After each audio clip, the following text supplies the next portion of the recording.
stuff. Awesome. All right. We are behind the scenes here with an episode of Run With It. We're going to get right into it. I'm Chris Justin. And I'm Ethan Janney. And on today's episode, we have Jason Cherubini. He's the founder of Seraphim Associates International, a management consulting firm focusing on technology-based startups, and a founding partner of Dawn's Light, a media production and financing company. He has held multiple faculty appointments in the United States and Europe and is an avid proponent of the ed tech industry. Jason, welcome to Run With It. Hey guys, happy to be here. We are super excited to have you. Yeah, you've had incredible success building a number of companies over the years. You lived in New Orleans, which I'm excited to connect with you about too. Undergrad there, professorship. There's all sorts of experience that you've had to bring to the table. And that makes you eminently qualified to be able to share a new business idea and action steps with our listeners. That's the goal of our show. We'll spend some time at the end talking about some of your existing projects, but the main point of the show is to bring out a new business idea that you have been noodling on, given your extensive background in the business, in the business world. So let's get right into it. Tell us about the idea that you would like our listeners to run with. Well, the idea has been one that's bopped around in my head for a number of years now in different iterations. The idea really has to do with household maintenance, building maintenance, and the increasing demand of people who either don't have the time, don't have the experience, or really just want it off of their plate. So really targeting the aging boomer demographic, as well as your younger demographics who are first-time home buyers, don't have the background or knowledge of what goes into the house. And I originally called it Higgins, the idea coming off of Magnum PI, the caretaker. Figured maybe there'd be some copyright issues there. So jumped, and it was packaged together under the name Major Domo, which was Higgins' title and really means head servant, the person who makes sure the house runs correctly.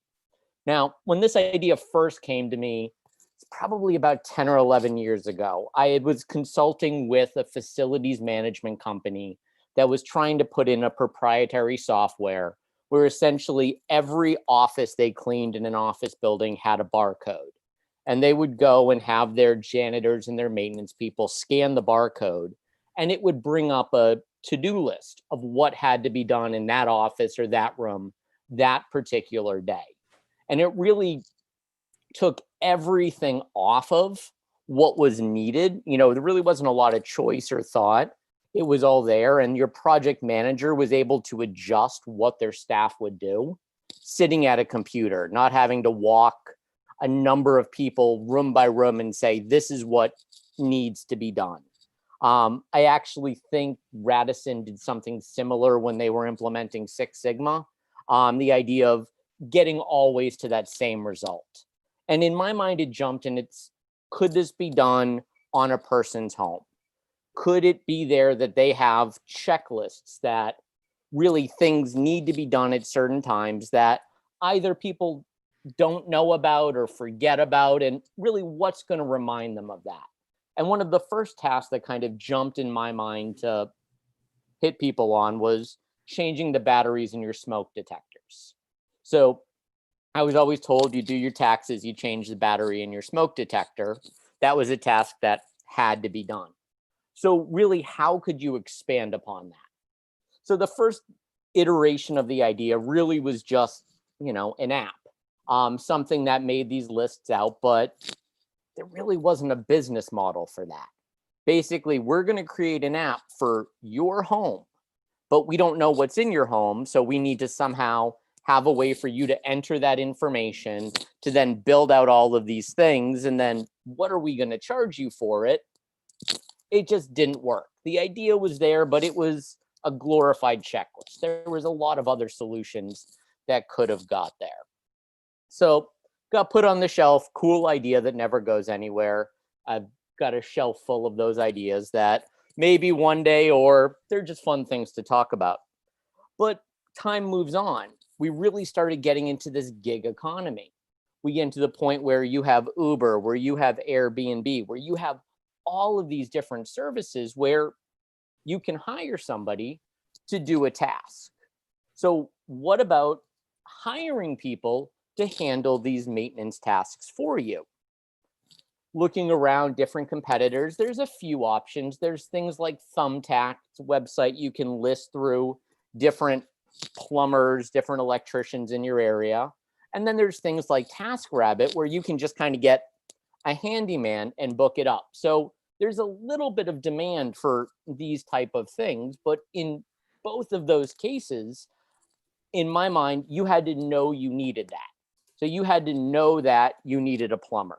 So it's when your sink is leaking, or you had to know you needed an electrician. Oh, that electric socket isn't working. Or you had to know, oh, I want to put a new roof on my house. So in all of these cases, the demand was only there when it jumped out at you.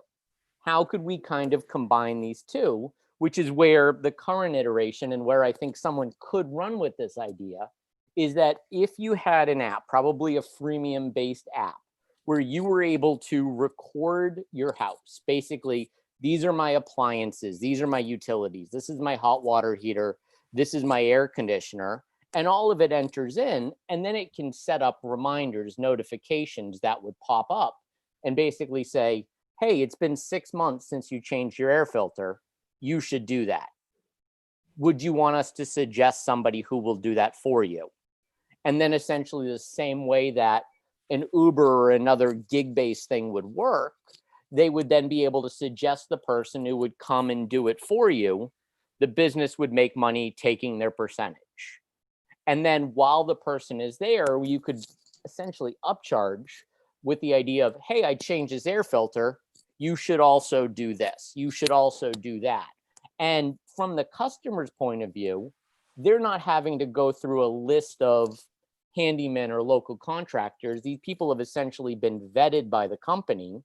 They're paying the company, so they're not worried about getting screwed, that their money's not going to be paid, or if there's a problem with the work, they've got some recourse. So essentially, it's a combination of that checklist type mentality with also the gig economy bringing it together. There's a lot to unpack there. It's clear that you thought through this idea for a long time, and it is very well fleshed out, which is a great opportunity for the listener to take something and run with it, as you said. So I'm really excited to get into some action steps to summarize a little bit and bring out, just to make sure that we're highlighting the main idea here. It would be an app that would allow you to more easily manage the regular chores that you have or regular tasks that you have for your home. And within that app, you'd have the potential to hire people out. Is that right? That's the general theory behind it. Yeah. Okay. Can I cut in here real quick? Just totally off the topic, technical request. Jason, we're getting a little bit of microphone noise when you move around. So just your movements are enthusiastic demonstrations and we're loving it. But if you get a chance, become a lot stiffer, if you will, just tense up. And too many years in front of the classroom having to go big and wide. So I'll try to keep it nice and tight. Yeah, no, that's cool. That's cool. Sorry, I just wanted to bring that in. But yeah, so we were talking about what exactly the app does. Is it helps you manage the tasks that are necessary and helps you hire people, basically. Let me add a little bit about why I think something like this would be super valuable. I know that I would be a user. This is an indirect benefit, but with many people nowadays in relationships where both people are working, you don't have as much downtime to be able to take care of this. Back in the 20s or 30s, maybe there'd be one person who'd be staying at home who would manage all of these tasks. And now it's extremely difficult to manage that, especially my family. We have a 9-month-old now. And why don't you just have him do it? Yeah, well, he does a great job of scrubbing the floors with his butt. The kitchen floor. That's what he's good for. Yeah, and I know some friends who've had some marital strife as a result of the allocation of tasks like this. So anything that you can do to assuage that, I think that's really powerful. It's a maybe a secondary benefit, but that would be appealing to friends of mine. Are you guys familiar with the concept of a home warranty? Have you ever found this or looked this up? So I love the concept, but I looked it up and they all seem to be like some type of scam. They really don't seem like they're legitimate deals. You pay a fee, I think, on a monthly or yearly basis. And the idea is, if any of your appliances have an issue, they get replaced, or it kind of sounds too good to be true to me. Maybe Jason, you've had experience with these type of things. Maybe they're great. I don't know. But my point in bringing this up is I looked it up, and what that shows is that there's a demand for that kind of thing. For, hey, things go wrong, I don't know when they're going to go wrong, it's hard to keep track of all these things, and I would love for someone to be able to. I've often just wished when I bought a couple of my different properties, I would ask the person who did the inspection, hey, can you just come in on a yearly basis and do an inspection for me and just help me make sure nothing goes awry? I don't really do that kind of thing. Okay. But definitely I think there's a lot of space, and there's probably some demand, and maybe you could pick up, if you were marketing this, for example, those people that are looking and they're finding the home warranties and things. Okay, don't go for a home warranty. How about this app that's really going to help you keep track of things? And I think that's hitting that target. It's the people who don't have the time, who have the new houses, are worried about that. But the other major market that I think it would grow on is that aging population. That's My mother lives in Boston, and luckily my brother-in-law is up there and he's able to stop by and take care of things at the house. But if he wasn't there, I don't know what I would do in terms of my mother needs a light bulb changed, or she needs someone to come in and change the air filters in her forced hot air heater thing. So, I mean, where would I go on that? What would I get? And in some cases, some of these are relatively minor tasks. So you don't necessarily want to pay the plumber who's going to charge you $150 an hour to come out, but you don't want somebody who has no knowledge either. You want to make sure it's done correctly. It's not just somebody off the street. So I think there's that middle ground in there where you want these tasks done correctly. You don't want them to create new stress. The whole idea here is to lower your stress, to make your life easier. Do you see any potential to grow this idea into additional services like booking flights, if we ever get to fly again, managing tax payments, other type of chores that aren't as much maintenance related tasks, but general things that you need to get done on a regular basis? That's where I think it can grow, and that's a little bit of the blue sky involved. Is I think in some level there's certain adulting tasks that those of us who may not consider ourselves real adults kind of want to forget about or not want to do.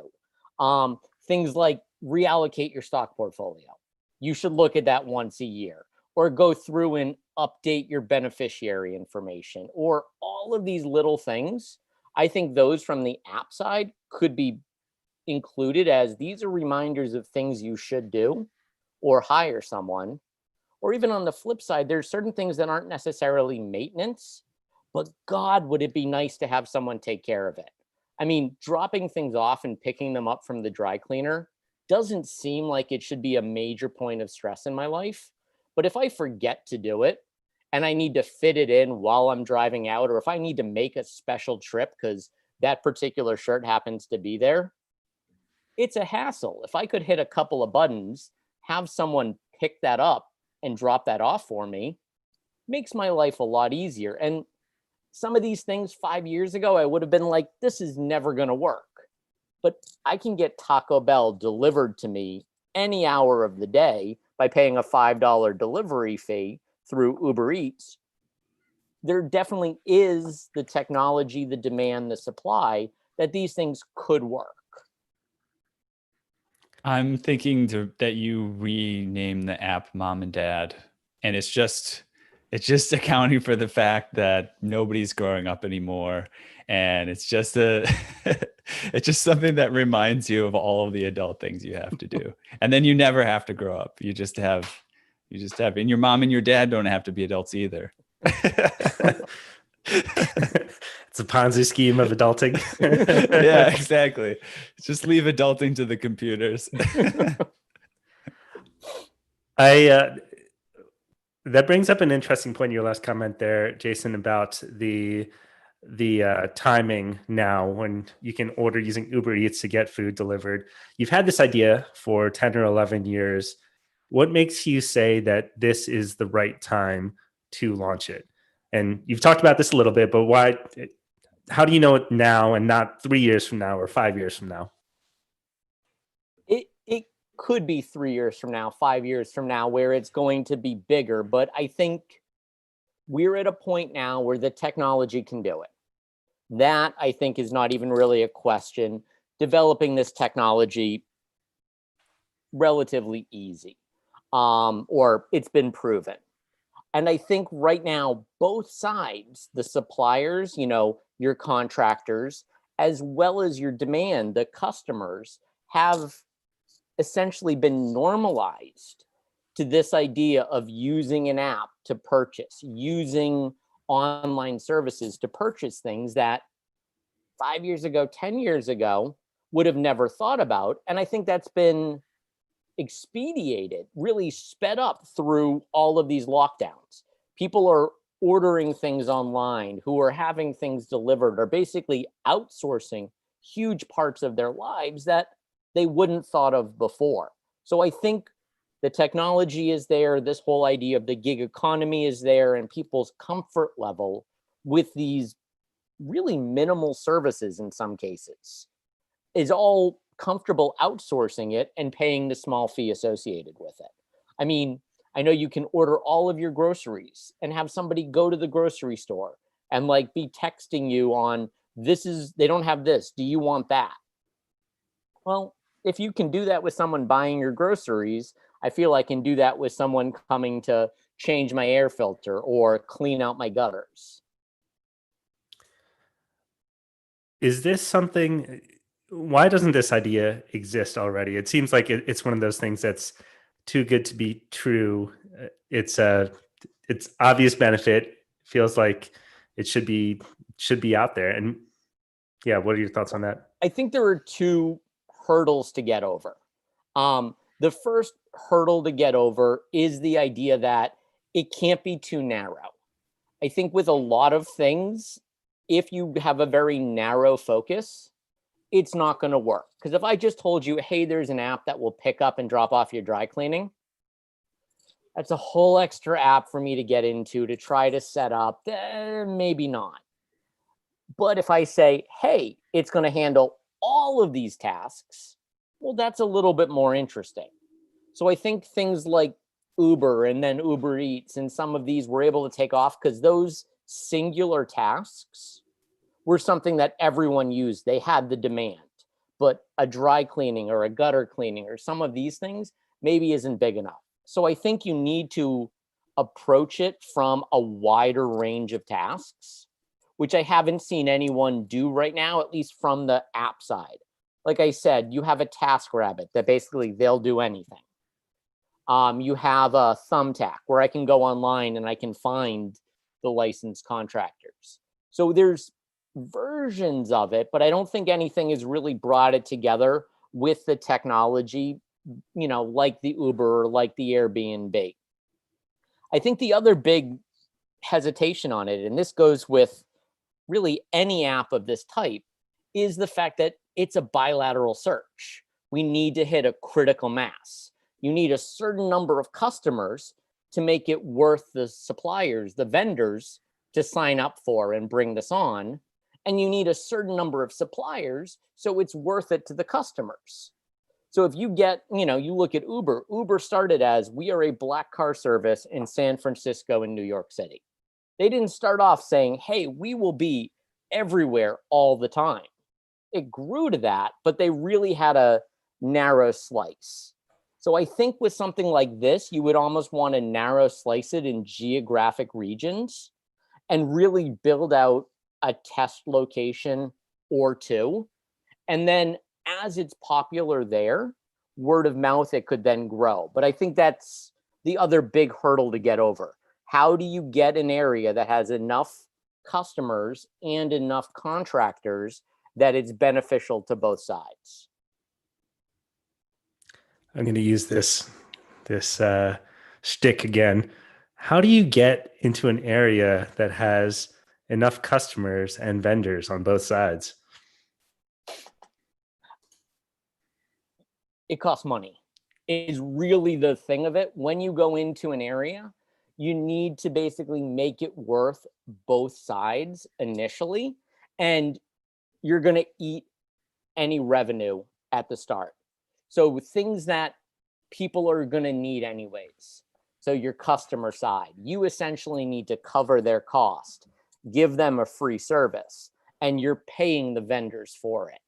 So a part of the rollout, and this is where some of these things can get expensive. It's not in the development, it's not in the initial, but in those marketing blitzes, it's, hey, customer, you need someone to clean your gutters. That would normally cost you whatever it is, $100. You would pay that. You can do it for free if you sign up for our app. Hey, you person who would normally clean the gutters, you're going to bill them, but we're really going to be paying it. So essentially, you have a high customer acquisition cost initially, but after they download your app, after they register, after they use it, you're there, you've got them. They may not be daily active users, but if once a month, twice a month, a notification pops up, hey, you should be doing this. Hey, you should, flush your pipes. You should handle this bit of maintenance. You'll be able to start to measure, okay, that's turning into those sales. That makes sense for I can picture that being a venture-backed business. When you say it requires a lot of money to get into a market, I also want to throw in an idea for bootstrapping it potentially.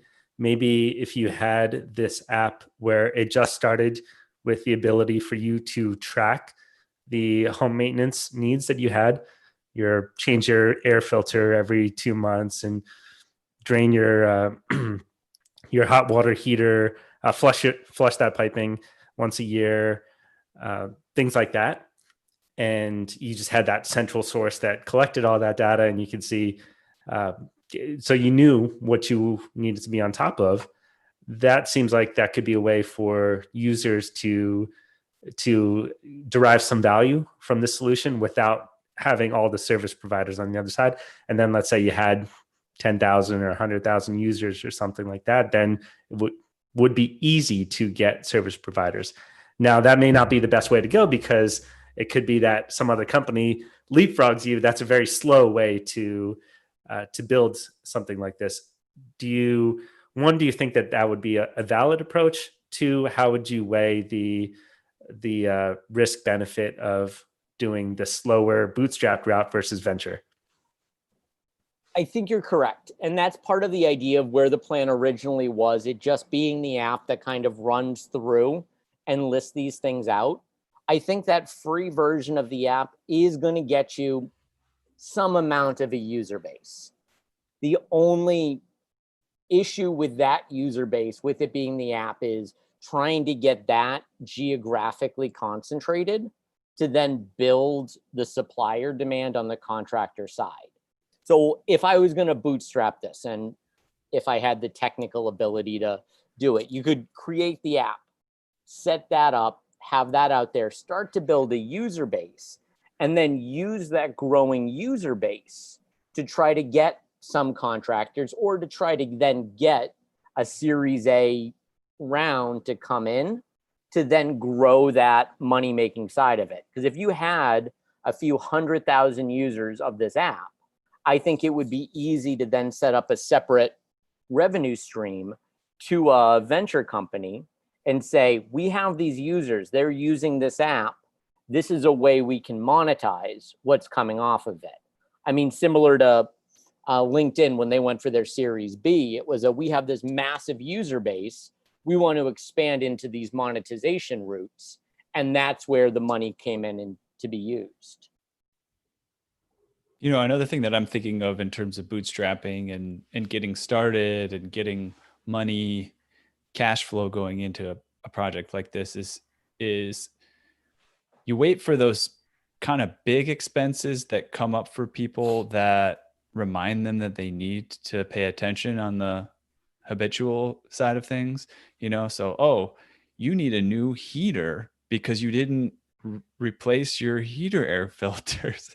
And, oh, wow, you could have just done it for, less than $100 a year or something, right?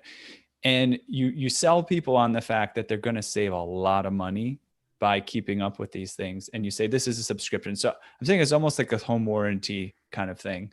And those home warranties are, I think you can pay maybe $50 a month or something like that. But you get people in and you get them on a monthly recurring, and they are paying at first, to resolve an issue up front. But at least then you can have at least some projected income from those potential customers.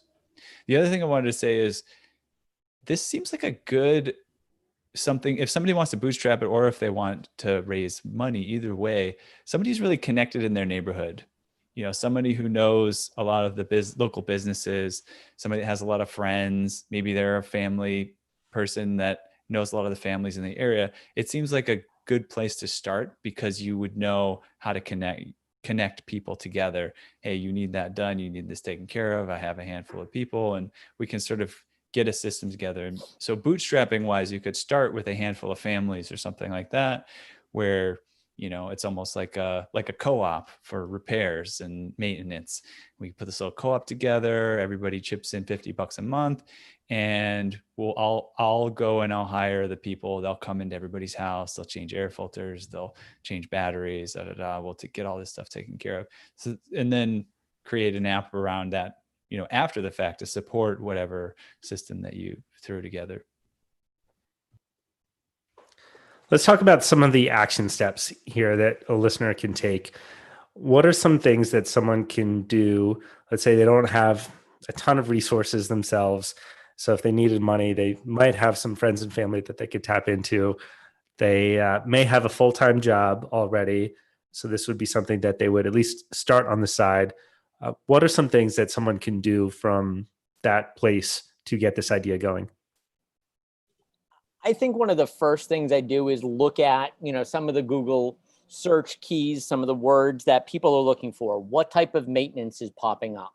What are people needing to do in their house? And put together a list of kind of what these tasks could be. So what the kind of service offerings are, what people need to do in home maintenance in a regular, and get an idea of what the exact services would be, and then what contractors in the area would charge to do them. I think from that, you should be able to put together some type of revenue projections on what it's going to cost or what could be earned off of every customer, and then what the company's fee would be, whether it's a 15 or 30% off the top, go the full Apple route, as long as you don't piss off Fortnite, and everything else that's involved on that would give you an idea there. I mean, roughly maintenance costs on a house is between 1% and 4% of the house value per year. So you could do that just back of the envelope calculations. If you're in an area where the average house price is $250,000, on average, those people are going to be spending $2,500 in maintenance. So if you could capture one house at that $2,500 of maintenance, you take your 20%, you're making $500 for every acquired customer. So I think that would give you a lot of your forecast numbers on where is the validity of this. I think the other side of it is kind of piecing together the technical aspect, not necessarily just the getting of vendors, getting of contractors to come in, but what value are you adding with your, with your checklist, with your task list? How is this going to be more than just me putting things in my calendar? Where is that value add? I mean, there's some apps that basically have you walk through your house and use your camera and inventory things for potential insurance purposes. Maybe you can take some version of that where you're inventorying what you have, and it then creates a task list off of it. And maybe you can use the readily available information from the manufacturers to create those lists. So I think there could be a value add there as well. Yeah, And I think those are those all are great. things I'm thinking you could do relatively inexpensively. And it's, that's elbow grease. That's your bootstrapping to give that value add on what that initial rollout could be. At what point do you start approaching service providers? I think I go as early as possible on what are their thoughts on it? Where do they have free time? Where is the openings in their schedule? How would they bill for some of these small tasks? I think that could be another area to kind of get what their feel of it is. I have a acquaintance, a plumber, master plumber, but his schedule really is he's either doing these big installs, he's doing emergency calls, or he's sitting on his porch not doing anything. So depending on where it is, some of these little maintenance tasks he would have time for, he'd happily take at a lower price if they fit into his schedule. So things like having my outdoor plumbing, hoses and stuff blown out so they don't crack when it freezes, as long as it's a, hey, get to it whenever, it's a cheap task. If it's a, I need you to be here Tuesday at 3:00, it's a $150 service call. So I think getting that feel for some of these service providers, how they would view it, how quickly they'd be able to respond, how far in advance they'd want to schedule, I think you could then almost have a partnership with them, and you could be developing it to their needs, not developing what you think is best and then having to adjust that whole side of it. From a validation standpoint, how would you determine that a user would actually use a system like this or be willing to pay for services like that? Because what we described, it sounds like a lot of work to be able to do that research and to contact vendors to find out what type of services they need. And then as you were talking there, I was thinking, well, if I had to pay someone $15, $25 to blow out my hoses before winter to make sure that they don't freeze, I don't know that I would do that. And I don't know that I would do that for a number of other tasks. But maybe I'm in the minority there. Maybe a lot of people would. How would you answer that question? I think part of that validation is kind of looking at what services are already offloaded that otherwise you would think maybe wouldn't. I think part of that anecdotally, there is some validation on people are willing to pay service charges for things they could do themselves. So again, back to the Taco Bell delivery example. It's if I wanted Taco Bell for lunch today, I may decide I'm just going to go on Uber Eats. I'll pay the $5, even though I could go get in my car. I could drive the 7 minutes down the street and do it.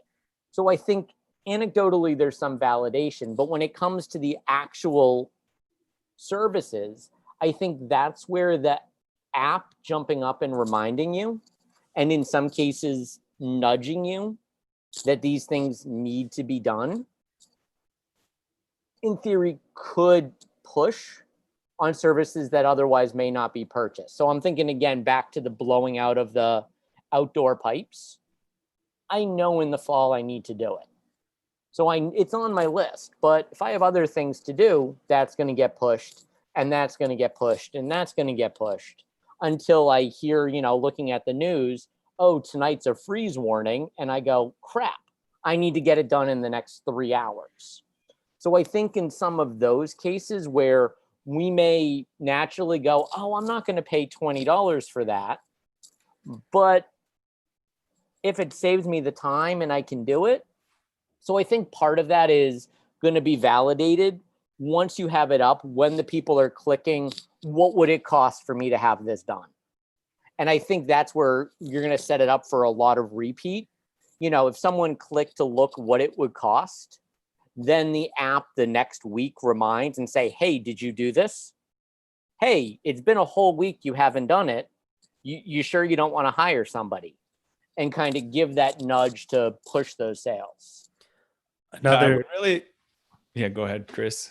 Another approach that comes to mind would be, is there a potential to have a subscription model where I said I probably wouldn't pay $20 to have someone blow out my hoses, but I may pay $200 a month to have all of the home maintenance tasks offloaded from my mental bandwidth to know, and maybe I get a certain number of credits where you get 4 hours worth of tasks done per month. And if you go over that, you have to pay.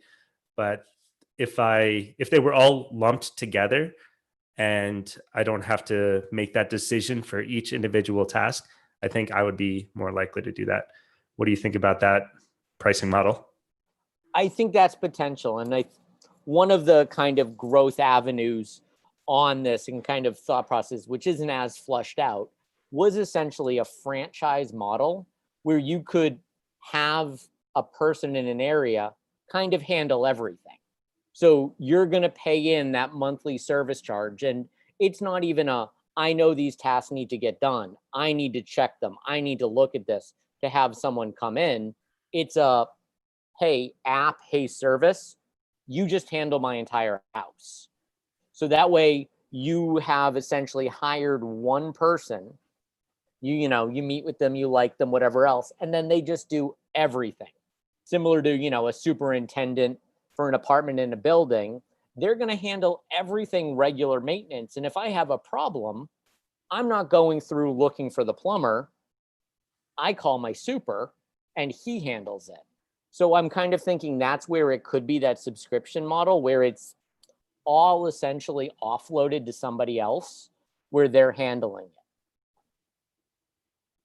I just wanted to go back to the idea you were saying earlier of when people are searching for what does it cost to do this and what does it cost to do that.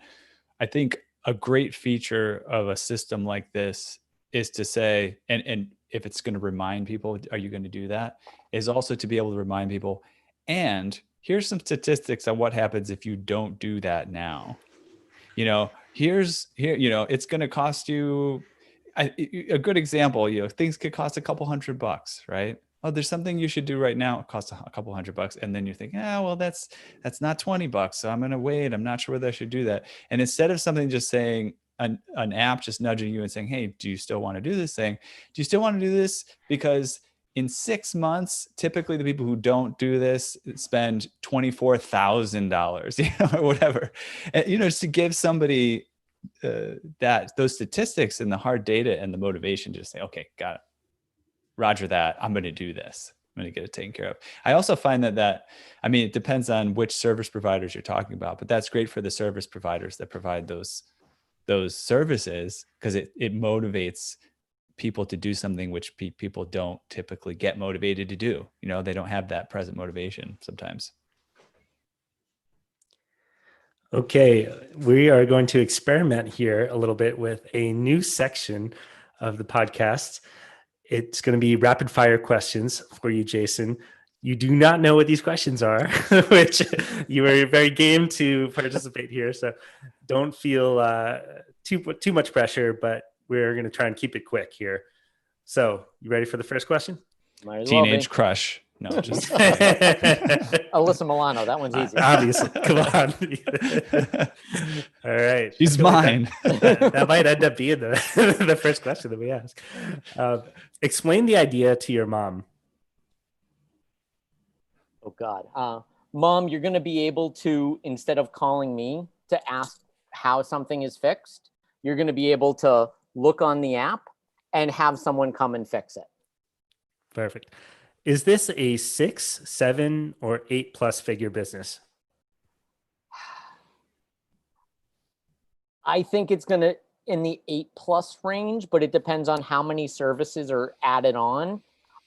Again, I think back to Uber when I first heard of it, I'm like, black car services are great in San Francisco and New York, but it's never going to grow. Now it's everywhere because you're able to add things on. I think this is similar in that way. If people are using it, there's countless services that could be incorporated and could be built through this. Who is your first customer? I think my first customer on this is actually going to be empty nesters, people who have a home, but they no longer want to deal with it anymore. So they know what the tasks are that need to be done. They know what the work that goes into it is, but they're deciding that, hey, you know what? It's worth the $20 that I don't spend the afternoon getting dirty doing it. I'd rather hire this out. And especially with empty nesters, people in their 50s and 60s now being more technologically savvy, I don't think it's that far out of their comfort zone to say that they're going to be comfortable using this service to get those things done. What is the biggest risk of this idea? Ooh, technologically, I think it's a low risk. I think the tech can be there to be done. I think marketing and getting both sides involved, that's the biggest challenge. But I think if it started to work well, it would be somebody else coming in and kind of taking it over. Because in my mind, if this was working well and this was, mom and dad app or whatever it happens to be, or it's Uber home maintenance, I think with the brand recognition of Uber or someone else, that would be a big competition. Last question for you.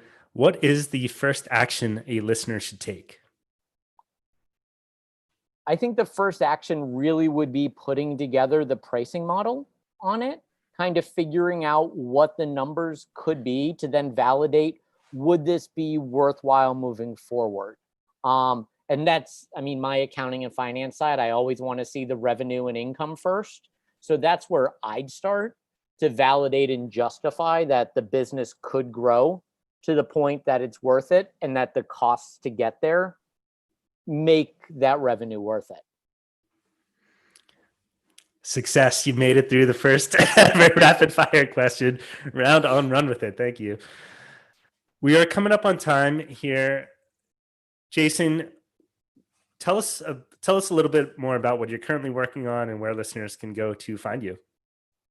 Currently, I've got a media production company, make a lot of made for TV and Netflix type movies. So I don't have to ask you to do much. Stay at home, sit on the couch, keep streaming movies, try some new things. Our newest one, Money Plane with Adam Edge Copeland and Kelsey Grammer, is out. Spend a couple of bucks, rent that if you have nothing better to do.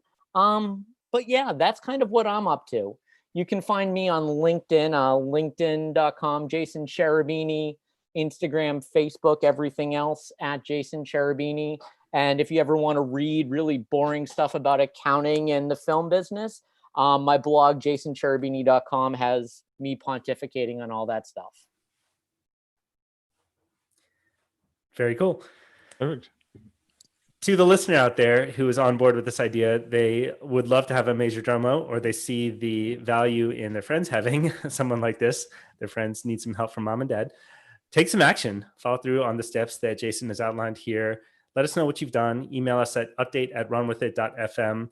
Everyone who responds will get access to a private Facebook group of action takers, and one lucky listener will earn a free mentoring session with Jason and potentially a business partnership on this idea.